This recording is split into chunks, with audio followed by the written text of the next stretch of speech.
ई आकाशवाणी गोरखपुर है। अब रुमा सभे सुषमा श्रीवास्तव से भोजपुरी में समाचार सुनी। राष्ट्रपति रामनाथ कोविंद 74वां स्वतंत्रता दिवस के पूर्व संध्या पर आज राष्ट्र के संबोधित करी हैं। ई संबोधन हिंदी में संध्या 7 बजे से आकाशवाणी के सजो नेटवर्क और दूरदर्शन के सजो चैनल पर प्रसारित कइल जाई। हिंदी के बादे अंग्रेजी भाषा में एकर प्रसारण हुई। आकाशवाणी से राष्ट्रपति के संबोधन का प्रसारण प्रादेशिक भाषा में क्षेत्रीय नेटवर्क पर रात 9:30 बजे से कइल जाई। स्वतंत्रता दिवस पर बिहने प्रधानमंत्री नरेंद्र मोदी राष्ट्रीय झंडा फहरई हैं और नई दिल्ली में ऐतिहासिक लाल किला की प्राचीर से राष्ट्र के संबोधित करी हैं। स्वतंत्रता दिवस समारोह के आयोजन के नाते दिल्ली में सुरक्षा व्यवस्था कड़ेर कर देहल गयल हुए। लाल किला पर स्वतंत्रता दिवस समारोह के आयोजन का काल ही पूर्वाभ्यास कइल गयी। स्वतंत्रता दिवस के मौका पर 926 पुलिसकर्मियन के पदक दिहले के घोषणा कइल गयल हुए। 215 पुलिसकर्मियन के विशिष्ट साहसिक कार्रवाई खातिर वीरता का पुलिस पदक और 80 पुलिसकर्मियन के असाधारण सेवा खातिर राष्ट्रपति पुलिस पदक दिहल जाई। प्रशंसनीय सेवा खातिर 631 पुलिसकर्मियन के पुलिस पदक दिहले के घोषणा कइल गयल हुए। 215 वीरता पुरस्कार में से 123 पुलिसकर्मियन के जम्मू कश्मीर में, 29 पुलिसकर्मियन के वामपंथी उग्रवाद से प्रभावित क्षेत्रन में और 8 पुलिसकर्मियन के पूर्वोत्तर क्षेत्र में साहसिक कार्रवाई खातिर ई पुरस्कार दिहल जाई।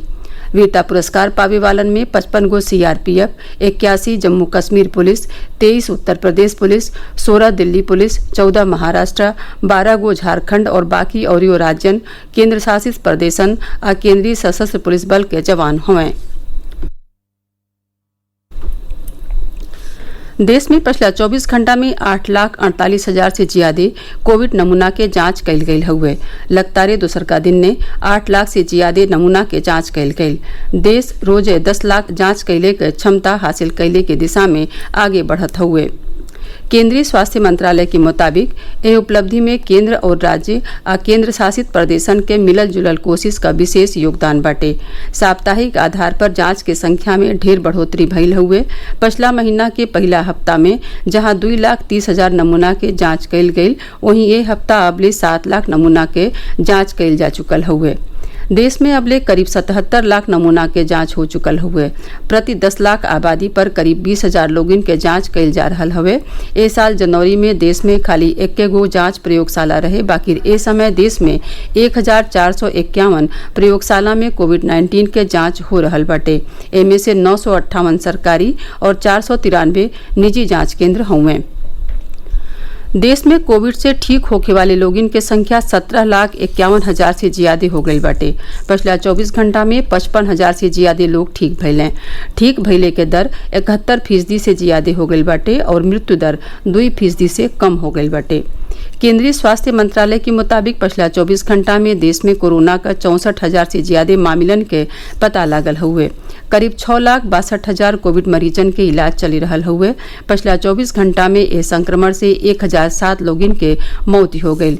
एक लेके अबले 48,000 से ज्यादा लोगन के जान जा चुकल हुए। और अब आकाशवाणी विशेषज्ञन के सलाह श्रृंखला में कोविड पर विशेषज्ञन के राय। आकाशवाणी से बतियावत नई दिल्ली के सीताराम भरतिया विज्ञान और अनुसंधान संस्थान के वरिष्ठ डॉक्टर अमरचंद बजाज स्वच्छता के महत्व पर जोर देहले। जब तक हमारे पास इनकी ट्रीटमेंट वैक्सीन या मेडिसिन के रूप में ना निकले, तब तक हमें जो प्रिकॉशनरी मेजर्स है वो फॉलो करने हैं। जहाँ जरूरत ना हो उसमें घर से बिल्कुल बाहर ना निकले, कोशिश करें कम से कम बाहर निकलना है। और जबकि निकलना भी पड़ा घर से बाहर तो कोशिश करें कि जहाँ आप 2 लोग खड़े हैं, सिर्फ 2 मीटर दूर खड़े रहें, नहीं तो कम से कम 1 मीटर दूर खड़े रहें। दिल्ली के लोकनायक जयप्रकाश नारायण अस्पताल के डॉक्टर नरेश गुप्ता कहलें कि ज्यादातर मामलन में कोविड-19 का संक्रमण सीमित बाटे और बहुत कम मरीजन के अस्पताल में भर्ती करौले के जरूरत पड़त बाटे। संघ लोक सेवा आयोग मीडिया के ओ खबर के खंडन कैले हुए, जिसमें कहल गयल रहे कि ये साल सिविल सेवा प्रारंभिक परीक्षा देवे वाले आवेदकन का कोविड जांच कैल जाये। खबर में कहल गयल रहे कि कोरोना संक्रमण से मुक्त आवेदक इम्तिहान दे पई हैं। संघ लोक सेवा आयोग एक खबर के फर्जी बतौले हुए और कहले हुए कि ऐसन कोनो निर्देश नहीं दिहल गयल। आवेदकन से कहल गयल हुए कि ऐसन खबर पर विश्वास न करें।